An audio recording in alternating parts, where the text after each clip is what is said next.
Kingdom of Aksum, one of the most extraordinary civilizations to rise in Africa. Imagine a vibrant kingdom flourishing around the 1st century CE, nestled in the highlands near the Red Sea and just above the Horn of Africa. Known as Aksum, or Aksum, it grew into a cultural and economic powerhouse between the 3rd and 6th centuries CE, and the Kingdom of Aksum thrived in what we now recognize as parts of Ethiopia, Eritrea, Djibouti, Somalia, and Somaliland. Its prosperity came from a clever mix of agriculture, cattle herding, and control over vital trade routes. Imagine caravans laden with gold and ivory from the African interior, meeting traders offering luxury goods from distant lands. Aksum was not just a stopover, it was a powerhouse of exchange and ingenuity. The capital city, also named Aksum, boasted impressive stone monuments, some of which still stand as a testament to its grandeur. But Aksum wasn't just about material wealth. It achieved several remarkable firsts. It was the first sub-Saharan African state to mint its own coinage, a clear sign of its economic influence. Around 350 CE, Aksum made history again by officially adopting Christianity, becoming a beacon of the faith in Africa. And if that's not enough, Aksum developed its own script, Ge'ez, a writing system that is still used in Ethiopia today. Talk about leaving a mark on history. The kingdom's fortunes began to wane in the 7th century CE, largely due to the rise of Muslim Arab traders, who offered stiff competition in the Red Sea and Indian Ocean trade routes. Rival local groups like the Bedja further chipped away at Aksum's dominance. Yet, even as its power diminished, the legacy of Aksum persisted. By the 13th century, its remnants gave rise to the great kingdom of Abyssinia, showing that the spirit of Aksum was far from extinguished. Now, let's rewind a bit to where it all began. The name Aksum might come from a combination of local words, one for water and another for official, reflecting the large ancient rock cisterns found near its capital. The region had been home to agrarian communities since the Stone Age, but it was in the 1st century CE that the area truly started to flourish. With fertile lands, predictable monsoon rains, and access to trade routes linking Egypt, East Africa, and southern Arabia, Aksum became a thriving center of agriculture and commerce. Crops like wheat, barley, millet, and a unique high-yield grain called teff sustained its people, while vast savannas supported cattle, sheep, and goats. Remarkably, the Ethiopian highlands were free from many of the tropical diseases that plagued other parts of sub-Saharan Africa, giving the region a significant advantage. By the late 1st century CE, Aksum's wealth and military strength enabled a single king to unite various chiefdoms into a cohesive kingdom. Over the next 6 centuries, Aksum grew to become one of the world's most powerful states. Its expansion truly accelerated around 350 CE. Aksum's reach extended across the Red Sea into Yemen, as well as into parts of Somalia and beyond. Conquered tribes were often left semi-autonomous, but had to pay tribute, typically in the form of cattle. This arrangement earned Aksumite rulers the grand title of Negasa Negist, or King of Kings. One of Aksum's most notable kings, Ezana I, who reigned in the 4th century CE, demonstrated the kingdom's military might. When conflict arose with Nubia, modern-day Sudan, a declining rival kingdom centered at Meroe, Ezana responded decisively. Aksum's forces sacked Meroe, accelerating Nubia's collapse into smaller states, and clearing the way for Aksum's dominance in the region. The kingdom's ambitions didn't stop there. During the reign of Caleb of Phi in the 6th century CE, Aksum's influence stretched even further. The kingdom launched significant campaigns across the Red Sea into Yemen. One particularly dramatic episode occurred in 525 CE, when Caleb intervened against a Yemeni king persecuting Christians. Supported diplomatically by the Byzantine Empire, Aksum's forces were victorious, establishing a presence in Yemen, until the Sassanid Empire arrived in 570 CE. Aksum may not have controlled a vast geographic area. Its core territory was about 300 kilometers long and 160 kilometers wide, but its control of trade routes made it an economic powerhouse. From gold to ivory and everything in between, Aksum commanded the flow of goods across the ancient world. Its legacy as a beacon of innovation and cultural exchange lives on, a testament to what this incredible kingdom achieved. And now let's dive deeper into the fascinating story of Aksum, its grand capital, its trade networks, and the transformative adoption of Christianity. The ancient city of Aksum, often referred to as Aksumis, sat high in the northern Ethiopian highlands, over 2,000 meters above sea level. This stunning location, near the river Tekes, wasn't just a seat of power, but also a thriving ceremonial hub. Picture this: a city bustling with activity, surrounded by towering monuments that seemed to touch the sky. These structures, often resembling Egyptian obelisks, were carved with intricate details, mimicking the architectural designs of traditional Aksumite buildings. Some stood as high as 24 meters, while the largest, a massive fallen monolith, stretched an incredible 33 meters and weighed a staggering 520 tons. Transporting such a colossal structure from a quarry over 4 kilometers away must have been a monumental feat, achieved using log rollers. These towering stelae were more than just architectural marvels. They marked tombs and carried inscriptions, standing as eternal witnesses to Aksum's grandeur. The city wasn't just about stone monuments, though. It also boasted grand palace-like structures with towers, royal tombs with massive stone walls, and even water systems like cisterns and irrigation channels.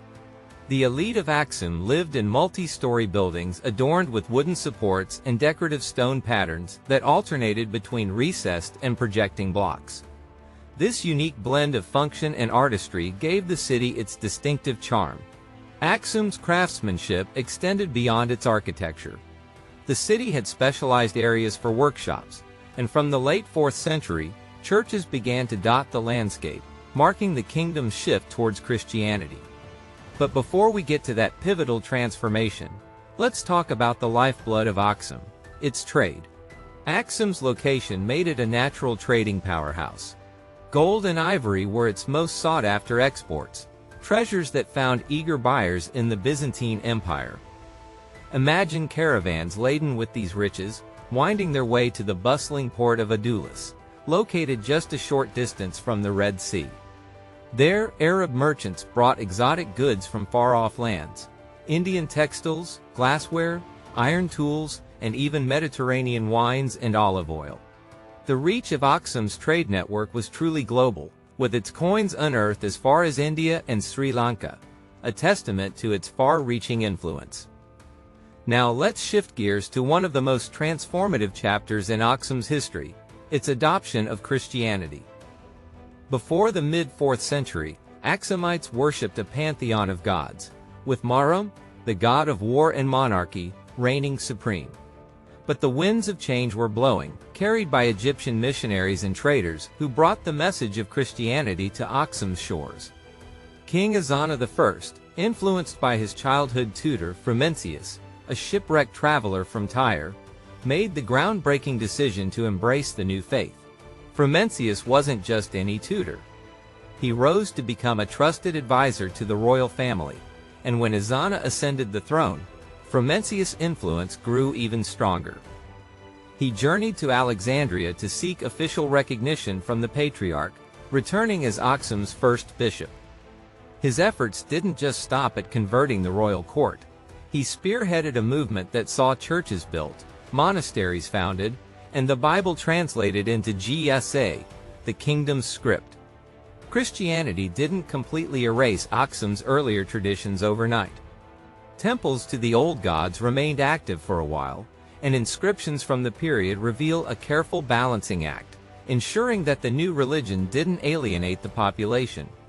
But by the 5th century, Christianity had firmly taken root, spreading to rural areas and shaping the cultural and spiritual identity of the region for centuries to come.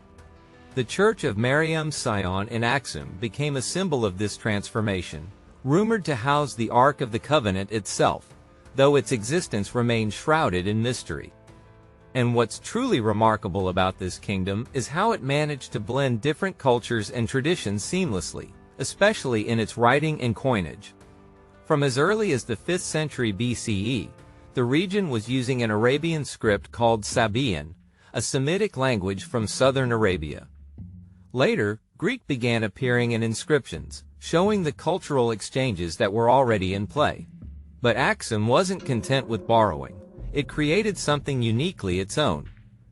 By the 2nd century CE, the kingdom had developed its own script, Ge'ezi, which evolved from Sabaean but included distinct innovations like characters for vowels and consonants. This script, read from left to right, became a cornerstone of Aksumite identity, and is still used in Ethiopia today. It's a testament to how Aksum didn't just adopt influences but transformed them into something lasting and original. The kingdom's ingenuity didn't stop at writing. Aksum was the first sub-Saharan African state to mint its own coins, starting in the 3rd century CE. These coins, made of gold, silver, and bronze, bore inscriptions in Greek and religious symbols from the Sabaean tradition, along with a design adhering to Roman weight standards. The coins also reveal a lot about Aksum's rulers.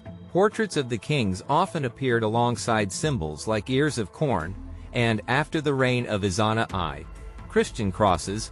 Some of the uplifting phrases engraved on them included messages like, "Peace to the people," and "Health and happiness to the people," giving us a glimpse into how these rulers wanted to be remembered.